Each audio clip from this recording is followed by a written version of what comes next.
दोस्तों, एक तरफ तो देश के प्रधानमंत्री देश के मुस्लिम समाज के लोगों से मिलने जुलने, भाईचारा बढ़ाने और देश के मुसलमानों के खिलाफ गलत बयानबाजी न करने की सलाह देते हैं, तो वहीं दूसरी तरफ अपने ही केंद्रीय बजट से मोदी जी अल्पसंख्यकों का भारी भरकम बजट काटते हैं। और जब इससे भी हमारी भाजपा सरकार का मन नहीं भर रहा, तो वह अब देश के मुसलमानों की मस्जिदों, दरगाहों और यहां तक कि कब्रिस्तानों पर भी कब्जा करने वाली है। जी हां दोस्तों, सबका साथ सबका विकास करने वाली भाजपा सरकार अब मुस्लिम समाज की मस्जिद से लेकर कब्रिस्तान, उनके घर गली मोहल्लों को भी अपने अधीन, अपने कब्जे में करना चाहती है, जिस पर अब भारी बवाल होने वाला है।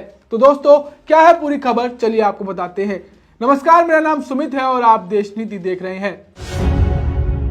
देश नीति, केवल सच्ची और पक्की खबरें। दोस्तों, पहले जहां देश के मुसलमानों के घरों को अवैध बताकर, अतिक्रमण बताकर सिर्फ तोड़ा जा रहा था, लेकिन अब हमारे विश्व गुरु भारत में मुस्लिमों के घरों को तोड़ने के साथ साथ उस पर कब्जा भी किया जाएगा। जी हां दोस्तों, हमारी मोदी सरकार के केंद्रीय आवास एवं शहरी मामलों के मंत्रालय ने दिल्ली वक्फ बोर्ड की 123 संपत्तियों को अपने कब्जे में लेने का फैसला किया है, जिसमें मस्जिद, दरगाह और कब्रिस्तान शामिल है।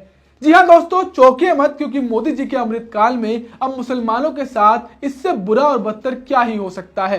दोस्तों, केंद्र सरकार के इस दमनकारी फैसले पर अब बवाल मचना भी शुरू हो गया है, जहां वक्फ बोर्ड की संपत्तियों को कब्जे में लेने के फैसले पर दिल्ली की आम आदमी पार्टी सरकार और दिल्ली की सत्ता पर बैठी मोदी सरकार में ठन गई है।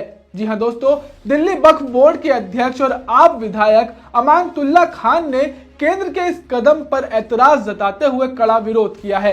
अमानतुल्लाह खान ने जोर दिया है कि वे केंद्र सरकार को वक्फ संपत्ति पर कब्जा नहीं करने देंगे। दोस्तों, अमानतुल्लाह खान ने केंद्र सरकार के इस फैसले पर ट्वीट किया है कि कोर्ट में हमने 123 वक्फ संपत्ति पर पहले ही आवाज उठाई है। हाई कोर्ट ने हमारी रिट याचिका संख्या 1961/2022 लंबित है। कुछ लोगों द्वारा इस बारे में झूठ फैलाया जा रहा है, इसका सबूत आप सबके सामने है। हम वक्फ बोर्ड की संपत्ति पर किसी भी तरह का कब्जा नहीं होने देंगे।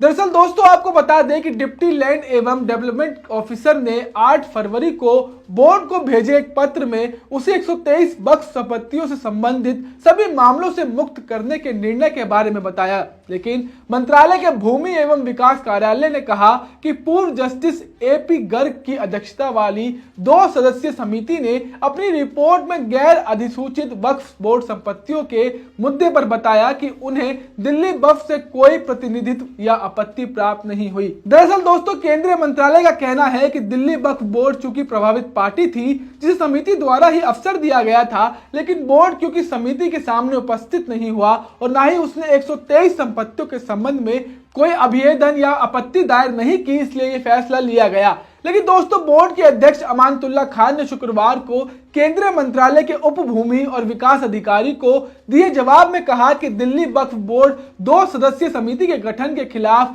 जनवरी 2022 में ही हाईकोर्ट में याचिका दायर कर चुकी है। दोस्तों, एक तरफ तो केंद्र सरकार यह दावा करती है कि दिल्ली हाईकोर्ट के आदेश पर ही केंद्र सरकार ने समिति का गठन किया था, लेकिन दोस्तों, अमानतुल्लाह खान ने दावा किया है कि हाईकोर्ट ने 20 अगस्त 2014 के अपने आदेश में 2 सदस्यीय समिति गठित करने का कोई निर्देश दिया ही नहीं था, जहां बोर्ड शुरुआत से ही उस फैसले पर आपत्ति जता रही है। इसके साथ साथ दोस्तों, आपको बताते चले कि दिल्ली वक्फ बोर्ड के पास वक्फ अधिनियम 1995 की धारा 32 के तहत इन संपत्तियों पर सामान्य देखरेख, प्रशासन और नियंत्रण का वैधानिक अधिकार है। लेकिन दोस्तों, यहाँ यह सवाल उठता है कि जब बोर्ड ने समिति के गठन को हाई कोर्ट में चुनौती दे रखी है, तो कैसे केंद्र सरकार समिति की बातों को मान मुस्लिमों की जमीनों पर कब्जा कर सकती है। दोस्तों, आपको नहीं लगता कि मोदी सरकार की यह एक और चाल है, जिसमें वह मुस्लिमों की जमीनों को हड़पना चाहती है। कानून प्रक्रिया को ताक पर रखकर पहले जहां बुलडोजरों से मुस्लिमों के घर ढहाए जा रहे थे, तो अब उनके घरों पर कब्जा किया जा रहा है। क्या मोदी जी इस हिंदू मुस्लिम भाईचारे की बात कर रहे हैं? क्या वह इस अमृतकाल की बात कर रहे हैं?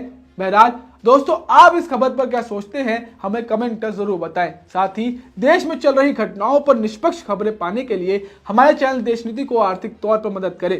चैनल पर आ रहे थैंक्स ऑप्शन का प्रयोग करें, हमें सशक्त बनाएं, ताकि हम आपके पास ऐसी निष्पक्ष और सच्ची खबरें लाते रहें। नमस्कार। आपका एक सब्सक्राइब हमारे लिए महत्वपूर्ण है। देश नीति को अभी सब्सक्राइब करें और बेल आइकन को दबाना ना भूलें।